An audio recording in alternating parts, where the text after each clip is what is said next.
maaari po marami mga chikiting, mga batang isinilang, mga pre-pandemic, pandemic time, a little bit after post-pandemic, that may have, kumbaga, have some issues, di ba? Have some issues when it comes to their speech and their development. Relate po kami dyan. Share ko lang na medyo kami din po kay Margo, nagkaroon din po kami ng konting challenge. Dahil si Margo po, ipinanganak po siya noong 2020. At marami din po ako mga co-parents that have experienced, the same. Na medyo may konting speech delay. Yan. So sabi nga po ng aming DevPed, nung kami po ay nag-consult, meron po siyang isolated speech delay. And very, very common po para po sa mga chikiting natin na isinilang around, sabihin natin pwedeng 2020, 2019 even, or even 2021. Pero maaring, isa lang po ito sa mga specific topics, na specific issues na relate po sa ating pag-uusapan today. Dahil pag-uusapan po natin today, ang power of communication, the power of speech development, at paano po ba na-address at mas maging proactive pagdating po sa usaping ito. Right now in the studio, we have registered speech language pathologist na si Teacher K of Teacher K Talks, or K Joseco. K, Teacher K, welcome to Share Ko Lang. Good afternoon. Hello. Good afternoon. Okay. So, ngayon, Kay, I know you're very familiar with this, what I mentioned, because tayo rin nagkausap din tayo before. Siguro ngayon, in this 2023, 2024 na, ano nakikita mo, observations mo, especially in the pediatric side when it comes to speech development? It's so funny na nabanggit mo nga actually na coming from the pandemic, mukhang dumami yung mga nagka-speech delay, and yung trends nga is nakita nga na statistically parang dumami yung mga batang may speech delay. But just to clarify na even before the pandemic, may speech delay na. Parang dumami lang talaga because nawala ng mga things that kailangan ng mga bata to develop their speech and language. When we say language here, it's not yung parang Filipino, English, Japanese. Yung language dito, when we talk about it medically in this profession, means yung overall communication patterns. And so, language means learning how to communicate with gestures, with body language, all those unspoken ones. And then we have our spoken language, we have our written language, etc. So yung speech in speech language pathology is just one branch of that language. It is the spoken word, which a lot of the time sa society, yun kasi yung nagiging basihan natin of parang the progress? Most efficient way of communicating. Right. So yun, nakita nga nila na nung pandemic na parang dumami yung may speech delay, and it's because nawala ng socialization ng mga bata. Especially yung mga parents that started to work from home, nawalan ng time para dun sa mga anak nila because maliban na nga sa gawain sa bahay, magtatrabaho pa sila. So talagang nawalan na ng time kalaruin ng bata. Especially from 0 to 3 years old, kailangan nilalaro talaga yung mga bata para matuto sila ng lahat ng bagay. Mag-communicate, mag-interact. Yes, interaction, and not just actually communication, but overall, ito ay isang sensory motor phase of learning. So talagang natututo lahat ng bata kung paano gawin ang lahat ng bagay pag na-experience nila. So isa pang naging big factor ng pandemic is yung kawalan ng pag-experience ng bata ng laro, kasi madalas what is most convenient naging most convenient for a lot of families is lalagyan ng screens yung mga bata.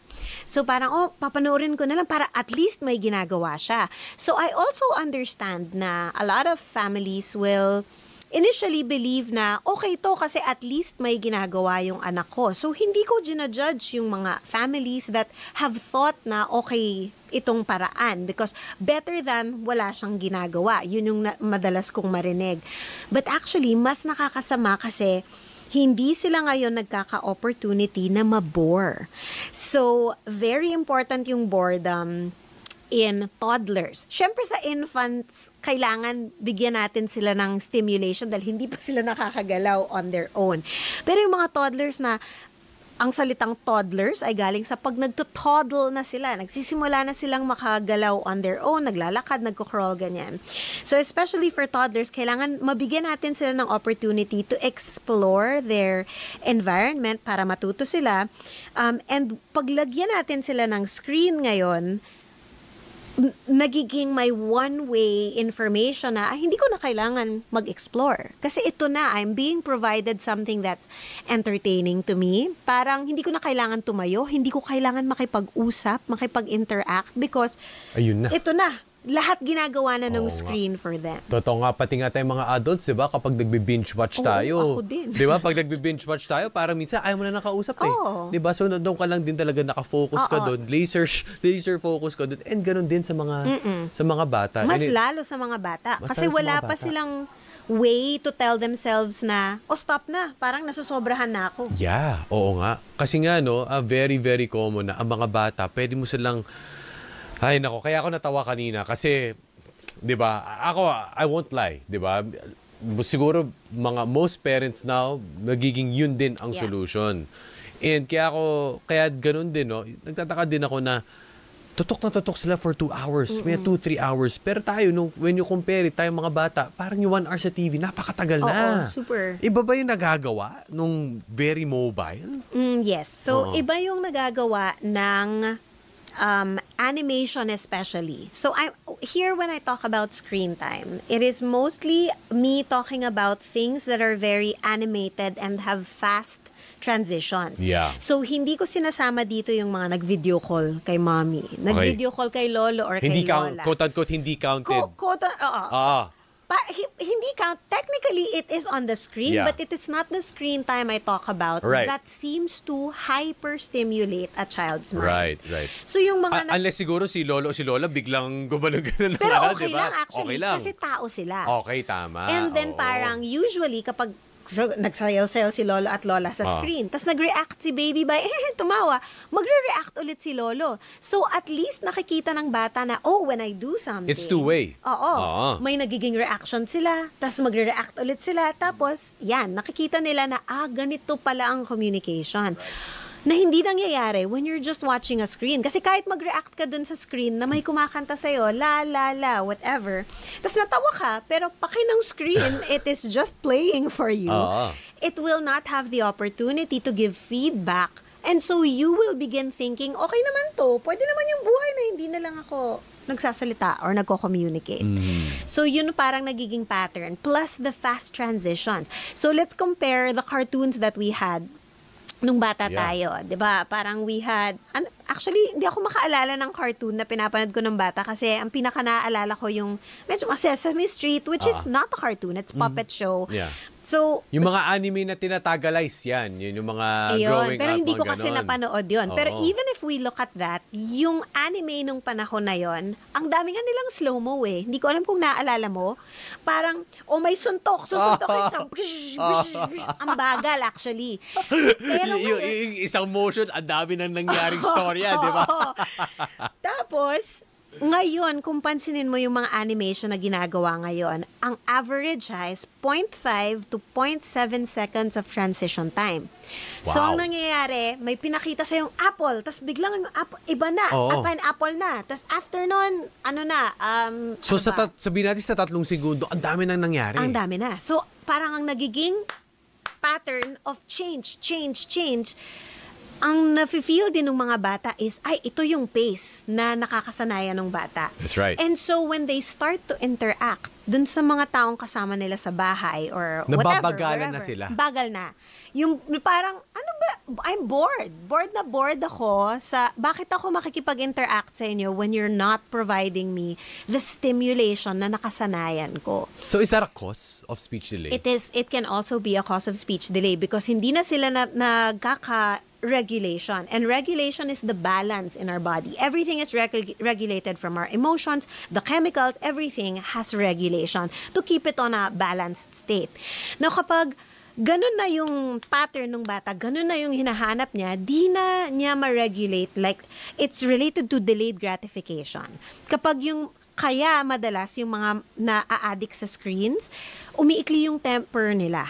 mas mabilis silang magalit. Napapansin natin, kunin mo yung cellphone, crazy na yung temper nila.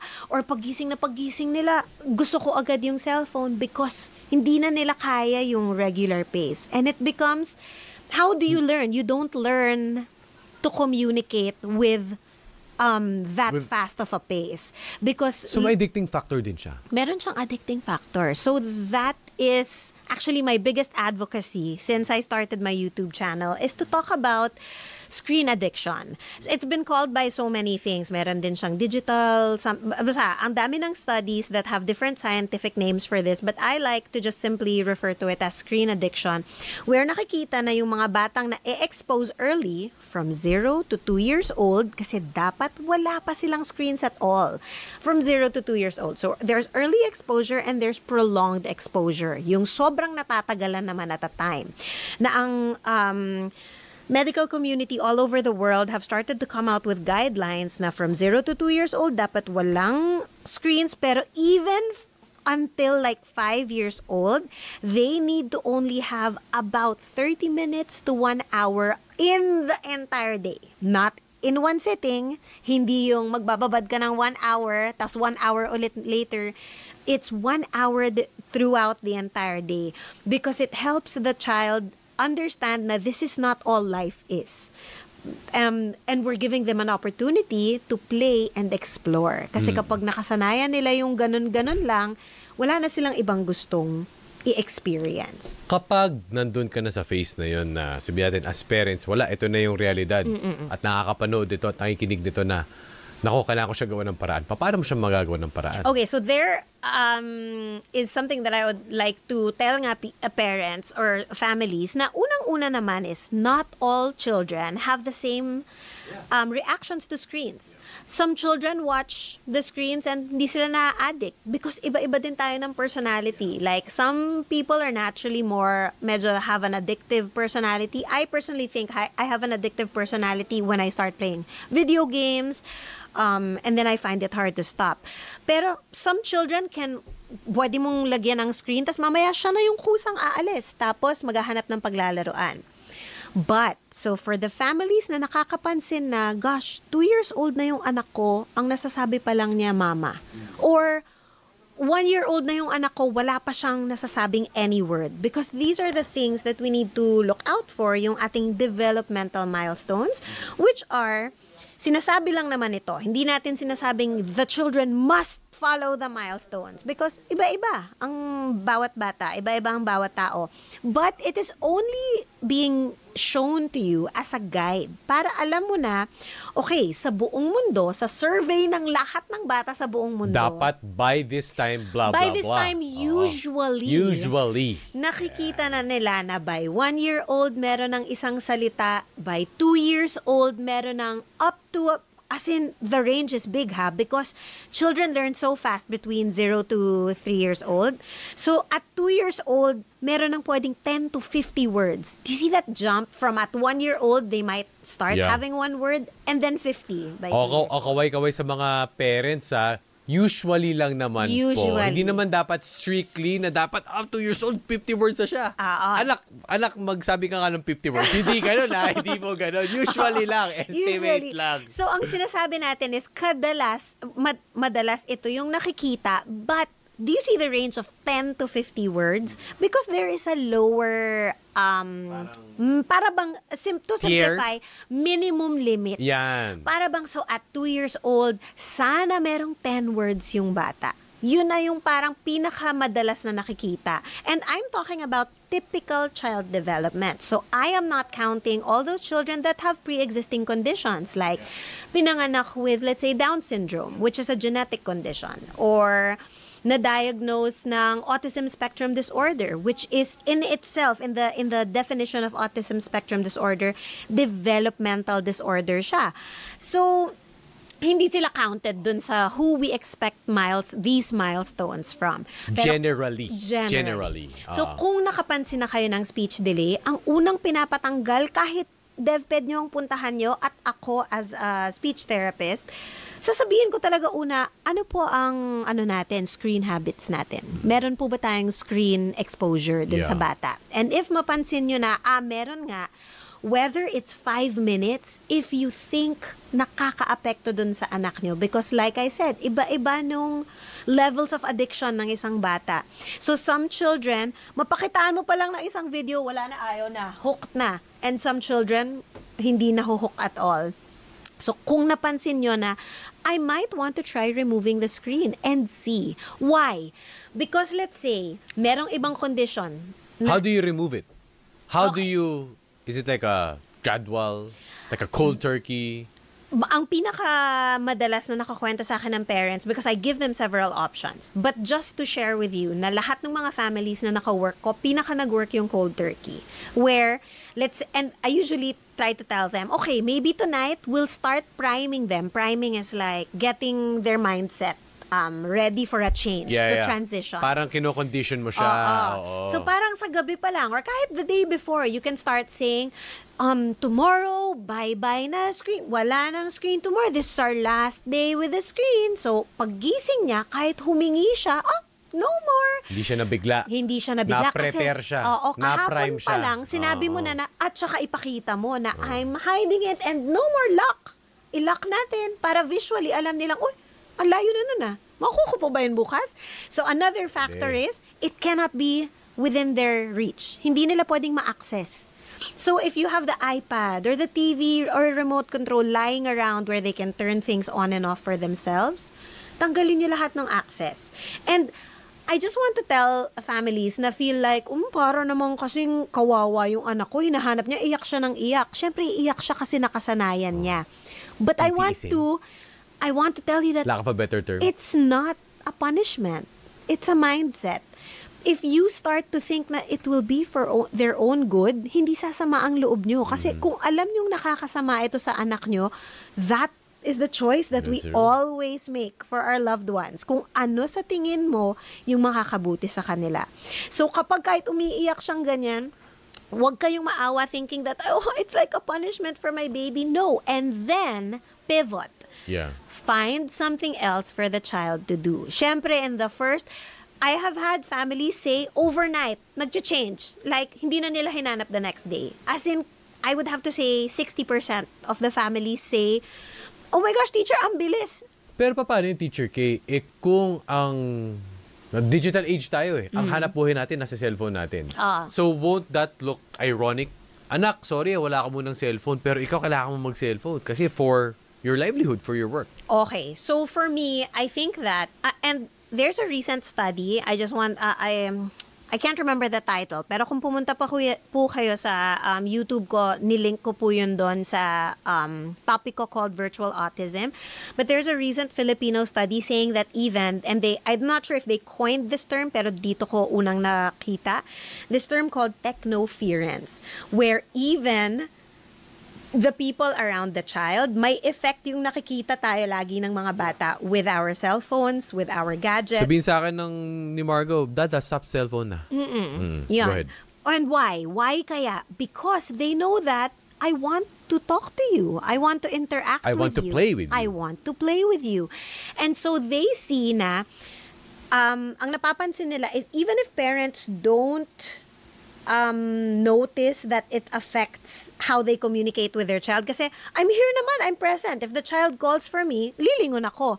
But a lot of the times, what if hindi pa nga nagsasalita yung anak nyo? So you're missing all these cues of your child trying to communicate with you because you are not present. So I'm just telling you that meron din yung epekto. So as much as possible for people na kailangan ng gadgets in their life, maybe do your work in a separate room. And then come back when you're done. And then it really is, I would have to use the word sacrifice for parents who already have had developed certain habits na, after kasi ng work ko, I want to relax by watching Netflix or something. And yes, it's sad for you because you've developed this habit and it's your way to de-stress, but you are also raising a child, which for most people is their choice. What do we choose there? We all have our hard things in life. Which hard will you choose? It's true. Is it the hard of putting off Netflix for another day? Or is it the hard of hindi nagsasalita yung anak ko, hindi ko siya nakikitang nag-develop? what do we would we choose? prioritize? That's true, that's true. So because there's no easy answer and everyone has different lives. So I am not judging people who are on their phones or have to be on their phones. But I am telling you that these are the consequences na nakikita na natin in Tama. society. Ang galing, napakalaman ng ating diskusyon. Nag-start tayo mga 1:30 plus. O ba, 5 minutes na lang ay magtatapos ng show natin. Quickly na lang, no, Teacher K, last message mo kasi very relevant ito sa lahat naman nakikinig at nanonood ngayon, wherever you are or whoever you are from whatever walk of life. This is very relevant to all of us. Message mo sa kanila at saan ba nila pwedeng ma-follow for more of your lessons online. Okay, so I'll start with ano na lang muna. I'll leave the tips for after. But if you guys are interested in this, you can find me on Teacher K Talks on everything. Pero lahat po ng video tutorials ko ng mga techniques ay nasa YouTube. So again, that's at Teacher K, K-A-Y-E. Don't forget the E, Teacher K Talks. Pero I guess I get to communicate with my followers more sa Facebook. So you can also follow me on Facebook, Instagram, and TikTok. And for something I want to leave you with is if you have a child, you really need to play with them. And why do I say this? Because it seems like sa maraming tao ay obvious naman yan, di naman tip yan. But I actually have families that come to me saying, wala kasi talaga akong time, sorry. Na parang, sorry, but we have a life here that is not benefiting from this. So there will be changes in your life as parents that you just have to accept when you want to raise your child to the fullest. So play with your child and talk to them. And this is even when they are infants. So marami ring mga nagtanong sa akin, kailangan ko ba siyang kausapin, Teacher K? Pero hindi pa naman sila nakakaintindi ng words. Makakaintindi sila ng words kapag kinakausap natin sila because that is how they will learn. Tuwing kinakausap natin sila, when we use these words, makakagawa sila ng mga what's another word? Para bang kunyari, when I just say cellphone, and all the child is thinking, alin kaya dyan ang cellphone? Well, mama is holding a cell phone and there's nothing else. So this must be cell phone. So the repetition of you talking and using words with your child is how they will eventually understand and use these words. So usually hindi magagamit ng mga bata, hindi masasabi ng mga bata ang words na hindi pa nila naiintindihan. So we cannot expect that also. So tayo muna yung dadada ng dadada at papakita sa kanila lahat with gestures, everything until they understand how things work and how you use words. Maraming salamat. Registered speech language pathologist Teacher K Tioseco of Teacher K Talks on YouTube and online. Maraming salamat, Teacher K, sa iyong mga insights and knowledge pagdating sa usaping ito. Magbabalik po ang Share Ko Lang.